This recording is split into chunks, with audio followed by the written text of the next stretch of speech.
Welcome back, friends. Let's continue our story of Hamlet. Next part is Hamlet's indecision. Indecision अनिर्णय की स्थिति Hamlet की. We know that Hamlet was a brave man. हमें पता है कि वो एक बहादुर आदमी था Hamlet.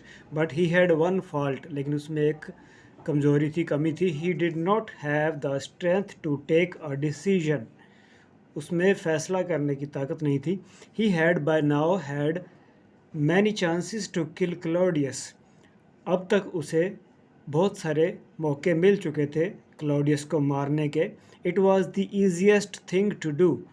ये सबसे आसान काम था जो किया जा सकता था. He could simply walk in to his room. वो बड़े सिंपल तरीके से आसानी से उसके कमरे में चल के जा सकता था. And stab him. स्टैब का मीनिंग होता है चाकू से मारना. उसे स्टैब कर सकता था, चाकू से मार सकता था. Claudius was hated in Denmark. Claudius को डेनमार्क में नफ़रत की जाती थी. And no one would have protested if their beloved prince had killed Claudius. और अगर उनका प्रिय प्रिंस ये हैमलेट अगर क्लॉडियस को मार देता तो इसका किसी के द्वारा भी विरोध नहीं किया जाना था. प्रोटेस्ट नहीं होना था कोई. And become king. और अगर वो राजा बन जाता उसके बाद. as he was anyway the rightful successor to the throne. क्योंकि वो आखिरकार गद्दी पर बैठने का बिल्कुल सही उत्तराधिकारी था, जिस पर उसका अधिकार था. राइटफुल कैंडिडेट था वो. So what was keeping him from deciding. तो क्या था जो उसे निश्चय करने से रोक रहा था. He loved his mother. वो अपनी माता से प्यार करता था. And he had no intention of killing her. और उसका कोई इरादा नहीं था अपनी माँ को मारने का. ही हेटेड क्लॉडियस. वो क्लॉडियस से नफरत करता था. And was sure that he had killed his father. और उसे ये यकीन था कि उसी ने उसके पिता को मारा था. Hamlet's problem was that. उसकी समस्या ये थी that he kept his secrets to himself. कि वो अपने रहस्य अपने तक ही सीमित रखता था. And continued to brood over them. और उन्हीं के ऊपर विचार करता रहता था. Till he was riddled. जब तक कि वो उलझनों में पहेलियों में ना फंस जाता. With doubts. शक के साथ. What if the ghost was telling a लाई.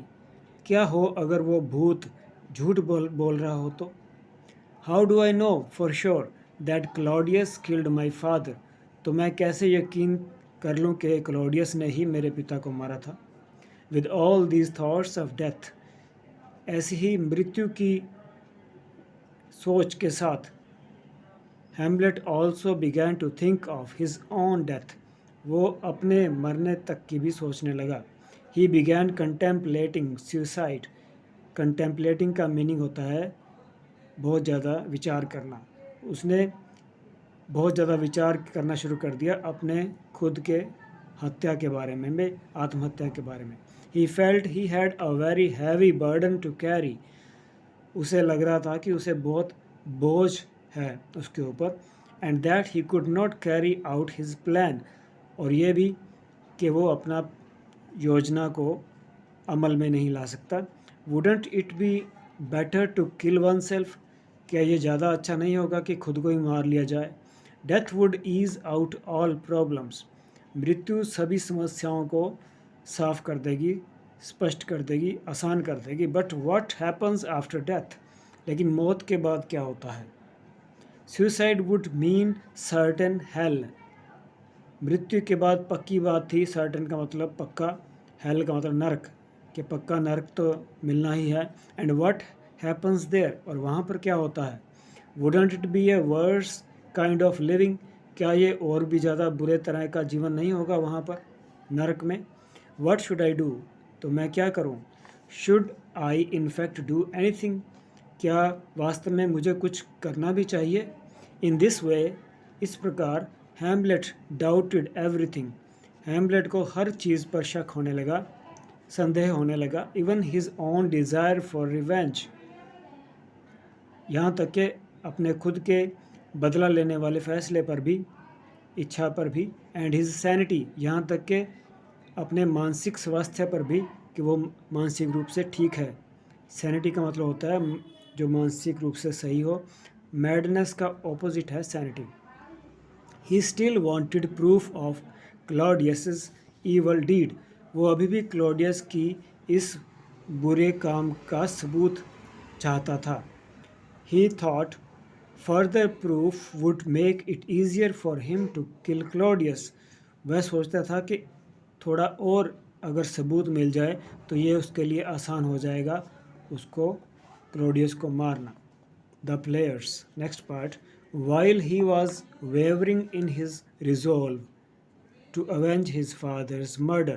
जब वो वेवरिंग होता है, चंचलता थी उसके मन में इस फैसले के बारे में, रिजॉल्व के बारे में, अपने पिता का बदला लेने के लिए। There came to the court a group of players. तभी उन्हीं दिनों दरबार में कलाकारों का ग्रुप आया, whom he had enjoyed hearing in earlier times. जिनको देख करके सुन करके उसे पहले पिछली बार जब वो आए थे तो बहुत अच्छा लगा था। अ पर्टिकुलरली ट्रेजिक स्पीच, ख़ास तौर पर उन कलाकारों ने एक दुख भरी एक स्पीच दी, एक वक्तव्य दिया, describing the death of Priam king of Troy, जिसमें ट्रॉय के राजा प्रियम की मृत्यु का वर्णन था। Mad with grief at his wife Hecuba's death, जब उसकी पत्नी हेक्यूबा की मृत्यु हो गई तो उसके दुख से भरे हुए था वो। वाज हिज फेवरेट, ये वाला हिस्सा कलाकारों का उसे बहुत अच्छा लगा। He asked the player to repeat it, उसने कलाकारों को इसे दोहराने के लिए कहा।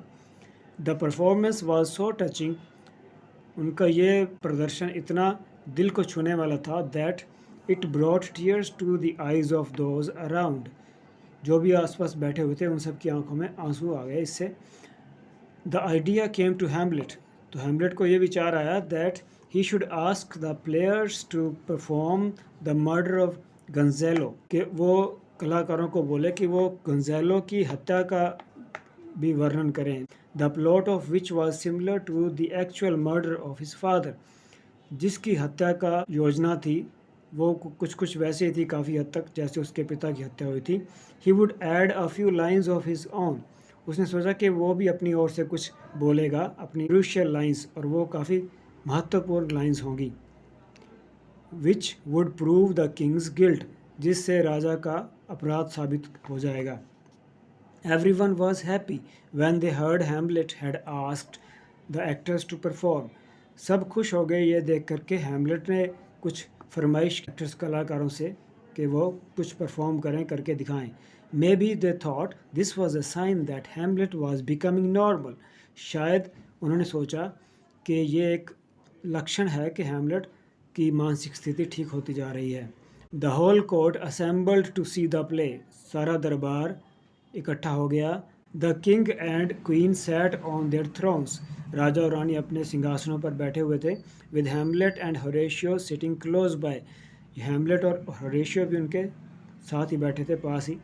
Watch the face of the king, Hamlet told Horatio, Hamlet ने होरेशियो से कहा कि राजा का चेहरा ध्यान से देखना। If there is any reaction, अगर उस पर कोई प्रतिक्रिया हो, we are sure the king is guilty, तो हमें यकीन हो जाएगा कि राजा दोषी है। So that's all for today. I hope you liked it. See you again. Take care. Bye.